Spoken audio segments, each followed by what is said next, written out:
एक शांत और सुंदर गांव था जहां हर सुबह सूरज की किरणें पेड़ों पर चमकती थीं और पक्षी मधुर गान गाते थे। उसी गांव में अर्जुन नाम का एक आदमी रहता था। देखने में अर्जुन का जीवन परिपूर्ण लगता था। उसका घर बड़ा और सुंदर था। उसका परिवार उसे प्यार करता था।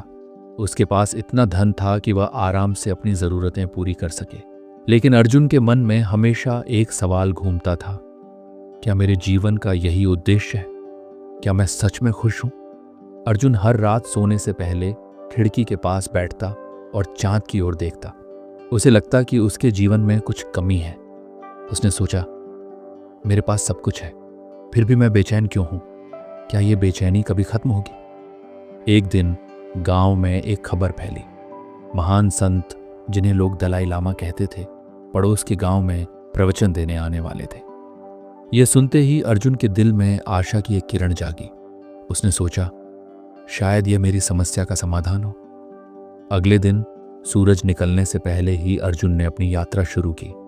वह खेतों, नदियों और पगडंडियों को पार करते हुए पड़ोस के गांव पहुंचा। वहां एक बड़ा पंडाल लगा हुआ था। लोग दूर दूर से आए थे। सबकी आंखें उस शख्स पर टिकी थीं जिसने पूरी दुनिया को करुणा और शांति का पाठ सिखाया था, दलाई लामा। अर्जुन ने अपनी बारी का इंतजार किया। जब उसे मौका मिला तो उसने झुककर उनका अभिवादन किया और कहा, गुरुदेव, मैं आपसे कुछ पूछना चाहता हूं। मेरे पास सब कुछ है, लेकिन फिर भी मैं खुश नहीं हूं। मेरा मन हमेशा अशांत रहता है। क्या आप मुझे सच्ची खुशी का रास्ता दिखा सकते हैं? दलाई लामा ने उसकी ओर ध्यान से देखा और मुस्कुराते हुए कहा, तुम्हारे सवाल में ही तुम्हारे उत्तर का संकेत है। खुशी एक ऐसी चीज नहीं है जिसे खोजा जा सके। ये तुम्हारे भीतर है, लेकिन इसे पाने के लिए तुम्हें अपने दृष्टिकोण को बदलना होगा। आओ, मैं तुम्हें कुछ बातें बताता हूं। दलाई लामा ने अर्जुन से कहा, क्या तुम जानते हो खुशी का सबसे पहला कदम क्या है? अर्जुन ने सिर हिलाया। यह करुणा है, दलाई लामा ने कहा। करुणा तुम्हें दूसरों के प्रति दयालु बनाती है और तुम्हारे मन को हल्का करती है। उन्होंने अर्जुन को एक कहानी सुनाई। बहुत समय पहले एक किसान था जिसकी फसल हमेशा अच्छी होती थी। एक दिन उसका पड़ोसी उसकी फसल चुरा ले गया। किसान को गुस्सा आया और उसने बदला लेने का फैसला किया। लेकिन तभी उसने सोचा, शायद मेरा पड़ोसी ऐसा मजबूरी में कर रहा हो, मुझे पहले उसकी बात सुननी चाहिए। किसान ने पड़ोसी से बात की। पड़ोसी ने रोते हुए कहा कि उसका परिवार भूखा है और उसके पास कोई और रास्ता नहीं था। किसान ने उसे माफ कर दिया और उसकी मदद करने का फैसला किया। उसने अपनी जमीन का एक हिस्सा पड़ोसी को दे दिया। दलाई लामा ने कहा, उस दिन किसान ने सच्ची खुशी महसूस की क्योंकि उसने अपने गुस्से को करुणा में बदल दिया। अर्जुन ने पूछा, लेकिन जीवन में दुख हमेशा रहेगा, इससे कैसे बचा जा सकता है? दलाई लामा मुस्कुराए और बोले, दुख से बचा नहीं जा सकता, ये जीवन का हिस्सा है, लेकिन इसे समझा जा सकता है।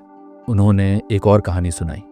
एक बार एक युवा लड़का मेरे पास आया। उसने अपने माता पिता को खो दिया था और बहुत उदास था। मैंने उससे कहा, दुख को महसूस करो, इसे नकारो मत, लेकिन इसे अपनी ताकत बनाओ। सोचो कि यह तुम्हें क्या सिखा सकता है। जब तुम अपने दुख को स्वीकार करते हो तो यह तुम्हें मजबूत बनाता है।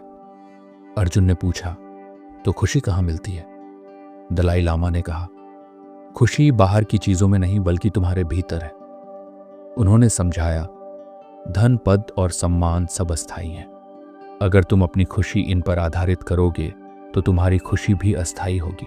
असली खुशी तब आती है जब तुम्हारा मन शांत और संतुलित हो। ध्यान और आत्मचिंतन इसके सबसे बड़े साधन हैं। दलाई लामा ने कहा, क्रोध, ईर्ष्या और भय तुम्हारी खुशी के सबसे बड़े दुश्मन हैं। उन्होंने अर्जुन को एक व्यायाम सिखाया। जब भी तुम्हें गुस्सा आए, गहरी सांस लो और अपने गुस्से के पीछे के कारण को समझने की कोशिश करो। धीरे धीरे तुम्हारा गुस्सा कम हो जाएगा। इसी तरह जब तुम्हें ईर्ष्या हो तो अपने मन में आभार की भावना लाओ। अर्जुन ने पूछा, मुझे अपनी खुशी के लिए क्या करना चाहिए? दलाई लामा ने कहा, छोटे छोटे कदम उठाओ, हर दिन ध्यान करो, किसी की मदद करो और अपने आसपास की छोटी छोटी चीजों के लिए आभारी रहो।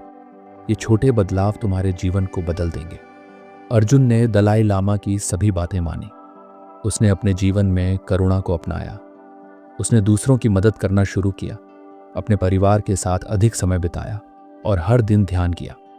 धीरे धीरे उसने अपने भीतर शांति और खुशी महसूस की। कुछ महीनों बाद अर्जुन ने दलाई लामा को पत्र लिखा। उसने लिखा, गुरुदेव, आपने मेरी जिंदगी बदल दी। अब मुझे खुशी महसूस होती है।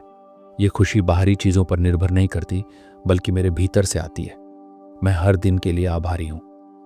दलाई लामा ने अपने शिष्यों से कहा, खुशी कोई जादू नहीं है, ये तुम्हारे मन की स्थिति पर निर्भर करती है।